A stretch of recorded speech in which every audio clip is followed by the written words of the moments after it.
What's up, everyone? It's JJ, and this is not your typical late round fantasy football podcast episode, but thanks for tuning in anyway.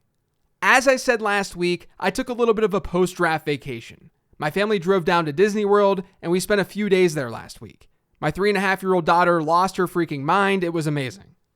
I'm now getting back into the swing of things, and since it's sort of a down time of year for fantasy football, I figured I'd do a rewind episode on the running back dead zone. I did this episode last year around this time, and it ended up being one of the most popular shows of 2021. And looking at what happened during the 2021 fantasy season, the information on the episode ended up being really helpful. Running backs last year drafted in round 4 to round 6 really were not very good. It obviously depends on your ADP source, but you had players like Mike Davis, Miles Sanders, Myles Gaskin, James Robinson, and Kareem Hunt get selected in that range. The biggest payoff was probably Josh Jacobs or maybe Damian Harris, but neither of those players ended up being a true league winner. Meanwhile, in that same range, but at wide receiver, you had two huge league-winning players in Cooper Kupp and Jamar Chase. Even Deontay Johnson, T. Higgins, and Chris Godwin paid off in a big way. Now, I'm prefacing with this because as you listen to this running back dead zone episode from last year, you're going to hear data that doesn't include last season, because the episode you're about to hear was recorded prior to last season. That's the beauty of strategy, though. It's evergreen. The running back dead zone notion was alive and well last year, not just because it was some one-off season where we were lucky to see the results that we saw. The running back dead zone worked last year because it's a proven concept that will help you win in the long run. It's not foolproof, but it's an effective way to increase your probability of hitting on league-winning players. Now, before I start playing that episode from last year, I wanted to make a quick announcement. I mentioned this on Twitter last week before I left for vacation, but the late round draft guide is now available for pre-order over on lateround.com. I know I just finished up the late round prospect guide, and you can still purchase that on the site as well. If you need rookie rankings and profiles on the incoming class, I got you. But the late round draft guide is different. It's a season-long redraft guide. So for all of you playing redraft this year, which is probably all of you, listen up. I don't want to publish a redraft or a season-long guide that's strictly player profiles and rankings. You know that's not my style, and I think there are analysts out there who do a great job with that. With this draft guide, I wanted to do something a little bit different. It's more strategy-focused. In the guide, I'll explain why regression matters. I'll talk about utilizing projections and tiers. I'll run through topics like the running back dead zone and the late-round quarterback strategy. I'll look into my yearly breakout running back, wide receiver, and tight end studies. I'll give my top values, my top players to avoid, my favorite late round dart throws, and my rankings. I'll do all of that. But I want to focus on the strategy side just as much, if not more, than the player analysis side, because I think that's more important. The guide is available for pre-order right now over on lateround.com for $19.99, and it'll jump to $24.99 on July 1st when the guide launches. And once it launches, you'll get weekly updates emailed to your inbox. So if my top values change, I'll edit the guide and send you a revised version. If and when my rankings change, you'll get the updated rankings. So you'll get weekly updates from the beginning of July through the end of August with this guide. That's the late round draft guide, and it's available for pre-order right now on lateround.com. I think it's going to be a really helpful tool for your season-long drafts this year. But that's my announcement. Let's now fire up last year's episode on the running back dead zone. Last year, I did a study on where league-winning players come from in fantasy football. And by come from, I basically meant where they were selected in fantasy football drafts. In that study, I found that the higher a player is drafted, generally speaking, the greater the chance that he becomes a league-winning player. And I defined league winner as being a top 10 running back or a top 8 wide receiver, because historically, that's where players saw edges in fantasy points per game. It's a little arbitrary, but there is math behind it. The fact that players drafted earlier have been better in fantasy football, that's not surprising. That should be the expectation, unless we were all just horrifically bad at projecting this stuff. But we know early round draft picks in fantasy football are usually better. What was noticeable with that data, though, was how the league-winning hit rate for running backs dropped off when round 4 hit. And that's around the same area that people consider the running back dead zone. I updated that data, and I want to share it with you today, because it sheds light to this running back dead zone idea. I used ADP data from myfantasyleague.com for the study. Since 2011, so we've got about a decade worth of data here, But since 2011, we've seen 55% of first-round running backs actually finish as top 10 options at the position. Now, I'm talking first-round running backs in fantasy drafts, not the real NFL draft. So 55% of first-round running backs selected end up as league winners in fantasy football. When looking at wide receiver league winners or players who finish in the top 8 at the position, that number is 70%. Now let's look at the second round. In the second round, the running back league winning rate has been 36%. It's 46% at wide receiver. Keep in mind, these numbers don't automatically mean that you should be drafting a wide receiver over a running back in the first 2 rounds of your draft.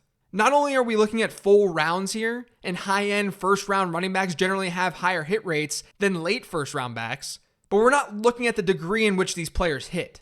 Elite running backs generally give you the biggest edge in fantasy football. So having that player is still more beneficial most of the time than having an elite wide receiver.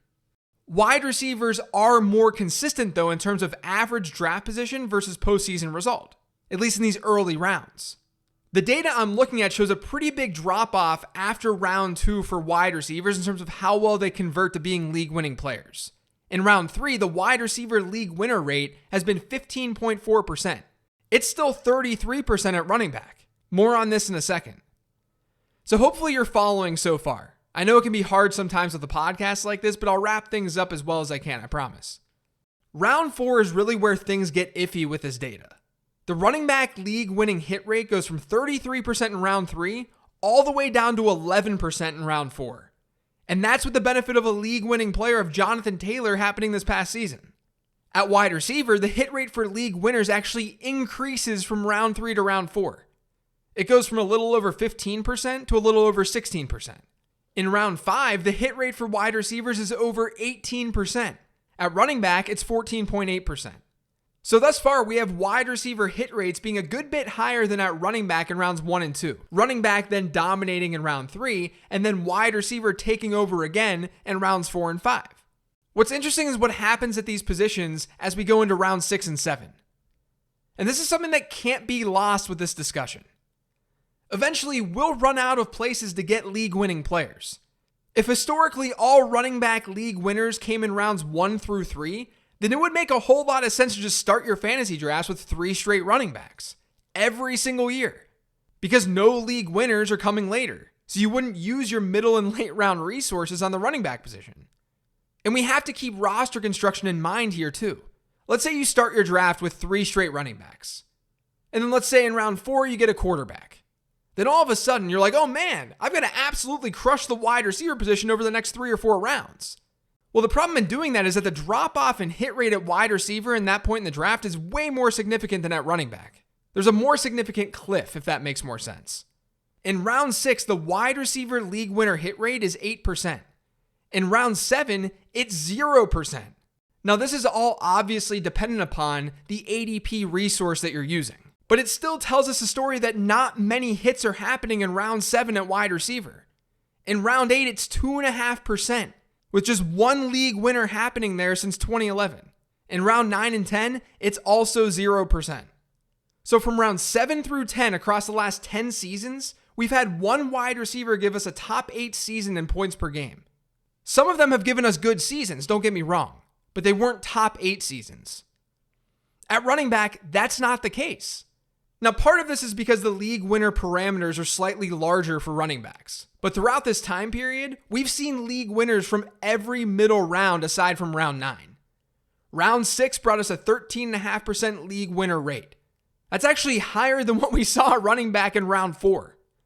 Round 7, it's 10.5%. Round 8, it's 7%. Round 9, 0%. And then round 10, about 7%. What this data is telling you is that it's easier to get middle round running back league winners than it is at wide receiver. And it's a good bit easier. These margins aren't that small. Running backs being drafted in round 7 through round 10, they're hitting at a much higher rate than wide receivers are. So you may be wondering, what does this have to do with the running back dead zone? Well, go back to my example where you go running back heavy and then you take a quarterback in round 4. There's an opportunity cost in doing that. And that cost isn't always captured in a traditional value over replacement player formula. Because of your choices that you already made, you're now forced into a particular roster construction. And by the way, I'm not talking about best ball leagues yet. This is all managed redraft focused. But you're forced into going ham and drafting wide receivers after that kind of start. But the problem is good wide receivers are gone.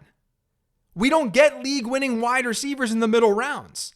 No matter how good you think those middle round wide receivers are on paper, no matter how good they look, it's generally a bad idea to have to rely on them after round 5 or round 6 hits. What that means is that you have to pick your spots as to where you should snag wide receivers in the early rounds. And this data tells us that while you can definitely go with a super wide receiver heavy approach and start your draft with a couple of wide receivers, especially if you're in a PPR format with a lot of wide receiver starters in a flex, you really should be relying on wide receivers in rounds 4 and 5 where they're giving you a decent edge over running back in terms of hit rate. The difference in hit rate at running back from round 4 through round 7 is not very significant. A round 4 running back is not giving you that significantly higher of a hit rate in terms of being a league winner than a round 7 running back. That drop off is much more significant at wide receiver. So it then makes sense to get the wide receivers first and then fall back to running back when you get into that round 7 range. And by the way, I didn't mention this at the start, but this is all based off of a 12-team league. But this is really what the running back dead zone is about. Hit rates fall pretty dramatically after round 3, or even towards the end of round 3. And those hit rates remain pretty consistent up through round 7 after round 3. At wide receiver, there's a drop after round 2, and then round 3 through round 5 give you pretty similar hit rates. So it makes sense to maximize your output by getting those round 4 and 5 wide receivers. Hence the running back dead zone. Don't get your running backs there, because you can get your running backs a little bit later for similar output. Now, another way that you can examine this phenomenon is by plotting average draft position versus fantasy points scored. When you look at that trend line, so a trend line of where a player gets drafted versus how many points he typically scores, it shows something really similar. Jack Miller over at Establish the Run talked about this in a recent article on the running back dead zone. He created that chart. Jack's article also takes this idea of the running back dead zone and he attributes it to best ball leagues. It's just more evidence that this area of the draft is very real and that getting running backs there is not optimal. What he found for best ball formats, which are a different beast than traditional redraft leagues for the record, but what he found is that player win rates back up this idea as well. Here's what Jack wrote. He said, quote, "Another way to look at this is using player win rate data. Remember, the expected win rate for any player is 8.3%, 100 percentage points divided by 12 teams per league. Wide receivers picked in rounds 3 through 6 have averaged an above expectation win rate in 6 consecutive seasons. Running backs in that area have been below expectation for 6 straight years." Jack also found the same thing the redraft data that I'm analyzing is showing. Running backs in rounds 7 through 10 have had better win rates than wide receivers have. Now, anytime there's data like this in fantasy football, I ask myself why. Why is this happening? What's the psychological factor that's driving this? And I think it comes down to the fact that when we draft our fantasy teams, we overestimate our ability to project. But we also panic. When round 4 hits, we look at our draft boards and we see names of really good wide receivers that are just buried on rankings lists that we know are going to be available in round 6, round 7, round 8. All the while, we're panicking because the opposite happens at running back. The running back position typically dries up fast. So our solution is to pick up a running back and wait on wide receiver. But the opposite should generally be happening. This is where the overestimating our ability to project comes into play. It's so important to not just look at a rankings list and say, wide receiver is deep. We've said this the last 7 years. People say this every single season. Wide receiver is always deep. The reason we probably feel this way is because those players are seeing the field all the time in today's NFL. They're getting some work each week. Whereas it's not as easy for a running back to see a decent workload each week because at any given moment, there's usually just one of them on the field. Don't let that alter the way that you're thinking about this though, because we have mountains of data that shows us that you're getting better value in those mid to late rounds by going running back instead of wide receiver, whether you're playing a managed league or a best ball league. And look guys, these are all just trends. Even the win rate numbers that Jack provided, it's not that it's a 100% thing versus a 0% thing. It's just an edge. There's an edge in going after wide receivers in that running back dead zone range. You don't have to absolutely, without a doubt, avoid running backs in that area. But what I'd task you to do is make sure you're drafting a player who has a sincerely high range of outcomes. One where the path to relevancy isn't only there if he ends up being an outlier. Basically, make sure you're not drafting that running back because of supply and demand. Make sure you're drafting him because he's just really good and he could break fantasy football. Like Jonathan Taylor last season. Despite his being in the running back dead zone, I liked Taylor at his ADP. And I'm not just saying that either. I've got receipts on older podcasts. He had a floor because he was likely to see work, but he also had a ceiling if he either just took over that backfield or if an injury happened to Marlon Mack. And the injury happened early on to Marlon Mack. It's important to then also know how taking a running back in that range can affect your team build. Relying on multiple running backs from the running back dead zone is probably not going to lead you to the fantasy football promised land. Taking a shot on one is a little bit different. But it's all very real. The running back dead zone is real. And it's something to take seriously when you're drafting.